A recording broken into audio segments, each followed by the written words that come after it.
ఇలాంటి మరెన్నో వీడియోలు చూడడానికి like, share, subscribe and comment. ఈరోజు ఈ వీడియోలో ఎవరైతే శని పీడలతోనూ శని దోషాలతోనూ బాధపడుతున్నారో వారు ఈ శని త్రయోదశి ఏ విధంగా పూజ చేసుకోవాలి, ఏ దానాలు సమర్పించాలి, ఏ మంత్రాన్ని జపిస్తే శని శాంతిస్తాడు అన్న విషయాల గురించి తెలుసుకుందాము. సమస్త ప్రాణకోటి యొక్క పాపకర్మల ఫలాన్ని వెనువెంటనే కలిగించే దేవుడు శనీశ్వరుడు. జీవులు చేసిన తప్పులకు ప్రాయశ్చితం కల్పించి శిక్షించి ధర్మాన్ని నిలిపే శని భగవానుడు యమధర్మరాజుకు మరియు యమునకు అగ్రజుడు. వీరి ముగ్గురి శరీర ఛాయ నలుపే. సూర్యుని కుమారులైన శని మరియు యముడు ఇరువురు న్యాయాధిపతులే. యముడు మరణాంతరము దండనలు విధిస్తే శని జీవులు బతికి ఉండగానే హింసించి యాతనకు గురి చేసి శిక్షిస్తాడు. గుణపాఠం నేర్పించే విషయంలో శనీశ్వరునికి ఎవరు సాటి లేరు. ద్రోహం, వెన్నుపోటు, హింస, పాప మార్గాలు మరియు అన్యాయ మార్గాలను అనుసరించే వారికి శనీశ్వరుడు మిక్కిలి అపాయకారని శాస్త్రాలు చెప్తున్నాయి. శని తన దృష్టి పడ్డవాన్ని హింసించి నానా యాతనలకు గురిచేసి అత్యంత క్రూరంగా అమిత బాధలకు గురిచేసే శనీశ్వరుడు తను కరుణించిన వారిని అందలం ఎక్కించే శ్రేయోభిలాషి అని శాస్త్రాలు వర్ణించాయి. నల్లని ఛాయ అతని మేని వర్ణం, నల్లని వస్త్రములు అతని ఉడుపులు, ఖడ్గము, బాణములు మరియు 2 బాకులు అతని ఆయుధాలు, నల్లని కాకి అతని వాహనం. శని భగవానుడు సహజంగా నల్లటి ఛాయ కలవాడని, ఛాయ మార్తాండ సంభూతుడని, అందమైన ముఖం కలవాడుగాను, క్రూరుడిగాను, మందగమనుడిగాను, గానుగుల కులానికి చెందినవాడుగాను, కాలభైరవుడికి మహాభక్తుడిగాను హిందూ పురాణాలు, జ్యోతిష్య శాస్త్రాల్లో వర్ణింపబడ్డాయి. బ్రహ్మ వైవర్త పురాణం ప్రకారము పార్వతీదేవి నలుగుపిండి బొమ్మకు ప్రాణం పోసినప్పుడు వినాయకుడు జన్మించాడు. అప్పుడు సకల దేవతలు, నవగ్రహాలు ఆ బాల వినాయకుడిని చూడ్డానికి వచ్చారు. ఆ ముగ్ధ మోహన బాలుడిని అక్కడికి విచ్చేసిన దేవతలు, మునులు కనులారా చూసి దీవెనలు అందించి పార్వతీదేవికి మోదం కలిగించాడు. శని భగవానుడు మాత్రం తల ఎత్తి ఆ బాలుడిని చూడలేదు. అందుకు పార్వతీదేవి కినుక వహించి తన బిడ్డను చూడమని శనిని ఆదేశించింది.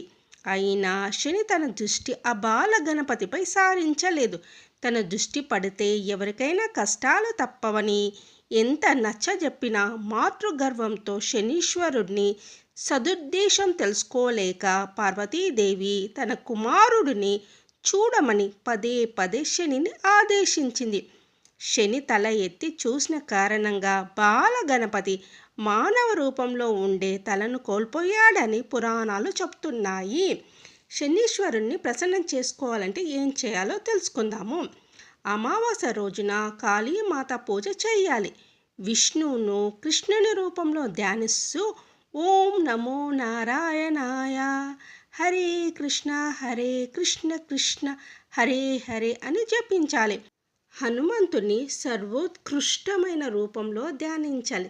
శని హనుమంతుని వీపుపై చేరి అతన్ని పట్టి పీడించాలని ప్రయత్నించినప్పుడు తన బలమంతా ఉపయోగించి ఒక్క విదిలింపుతో శనిని విసిరి పారేసినప్పుడు సూర్యభగవానుడు హనుమంతుని మెచ్చుకొని నిన్ను పూజించిన వారికి శని బాధలుండవు అని దీవించాడంట. శని త్రయోదశి, శని జయంతి, పుష్యమాసము, బహుళ అష్టమిలు మరియు శని అమావాస్య రోజుల్లో తిలాభిషేకం చేయాలి. బ్రాహ్మణునికి నల్ల నువ్వులు దానం చేయాలి. నల్ల గోవుకు బెల్లం మరియు నువ్వుల మిశ్రమాన్ని తినిపించాలి. శనివారాల్లో శ్రావణ మాసంలో తప్పనిసరిగా ఉదయం 6 గంటల నుండి సాయంత్రం 6 గంటల వరకు ఉపవాసం ఉండాలి. కాకులకు ఉదయము మధ్యాహ్న వేళల్లో అన్నం పెట్టాలి. వికలాంగులైన వారికి ఆహారం అందించాలి. నవగ్రహాలకు ప్రదక్షిణలు చేయాలి. క్షేత్రాలు సందర్శించాలి. ప్రతిరోజు సూర్యాస్తమయం తర్వాత ఇంటి ముఖద్వారం వద్ద నువ్వుల నూనెతో దీపాలు వెలిగించాలి. దశరథ మహారాజు కృత శని స్తోత్రంను పఠించాలి. శ్రావణ పూర్ణిమ నాడు జ్యేష్ఠాదేవికి శనీశ్వరుడికి కళ్యాణం జరిపించాలి. మూల మంత్రం పునర్చన హావనం దానములతో పాటు 19,000 సార్లు శని జపం చేయడం మంచిది. శ్రావణ మాసాల్లో శనివారాలు శనీశ్వర వ్రతము హోమం చేయడం చాలా మంచిది. శనీశ్వర దీక్ష శ్రావణ శుద్ధ విద్య నుండి శ్రావణ బహుళషష్ఠి వరకు పూనాలి. రామనామము, హనుమాన్ చాలీసా, దుర్గా శృతులను జపించాలి.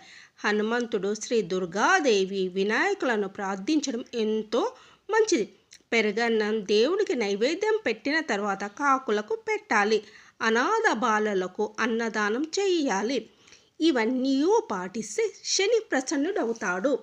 శనివారానికి అధిపతి శనేశ్వరుడు. శంకర శాస్త్రం ప్రకారం కూడా 7 శనికి ప్రీతికరమైన సంఖ్య.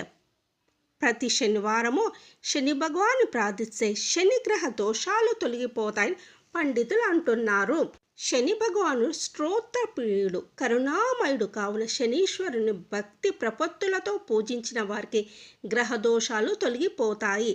అంతేకాకుండా శని భగవాన్కి అత్యంత ప్రీతికరమైన శనివారం రోజున, శని త్రయోదశి రోజున ఏకదశ రుద్రాభిషేకము, మహాన్యాస, లఘున్యాస, తైలాభిషేకం వంటి విశేష పూజలు చేయించే వారి గ్రహదోషాలు దరిచేరవని పురాణాలు చెప్తున్నాయి. క్రోడం నీలాంజన ప్రఖ్యం నీలవన్న సమస్రజం ఛాయామార్తాండ సంభూతం నమస్యామి శనీశ్వరం. నమో అర్కపుత్రాయ శనీశ్వరాయ నీహర వర్ణాంజన మేచకాయ శూత్వ రహస్యం భవ కామదశ ఫలప్రదో మే భవ సూర్యపుత్రం నమోస్తు ప్రేతరాజాయ. కృష్ణదేహాయ వై నమః శనీశ్వరాయ క్రూరాయ శుద్ధబుద్ధి ప్రదాయనే య ఏభిరానమభిసౌతి తస్య తుష్ట భగవామ్యహం మదీయం తు భయం తస్య స్వప్నేపి న భవిష్యతి. ప్రతి శనివారం ఈ మంత్రాన్ని పఠిస్తే శని బాధ కలగదు. ఈ మంత్రం వెనుక ఉన్న పురాణ గాథ తెలుసుకుందాం. నలమహారాజు రాజ్యభ్రష్టుడై బాధపడుతున్నప్పుడు అతనికి శనిదేవుడు కలలో కనిపించి ఈ మంత్రం ఉపదేశించాడు. ఈ మంత్రాన్ని పఠించిన నలమహారాజుకు తిరిగి పూర్వ వైభవం కలిగింది. శనికి ఏ ఏ ద్రవ్యాలు సమర్పించాలో తెలుసుకుందాము. నల్ల వస్త్రము, నూనె దీపము, అగరవత్తులు, నువ్వుల నూనె, స్వీట్లు, పండ్లు, దండ, జిల్లేడు ఆకులు, కర్పూరం, తమలపాకులు, వక్కలు, కొబ్బరికాయలు, గుర్రపు నాడ, చిన్న దిష్టి బొమ్మ ఇవి సమర్పించలేని వారు 1/2 లీటర్ నూనెతో తైలాభిషేకం చెయ్యవచ్చును.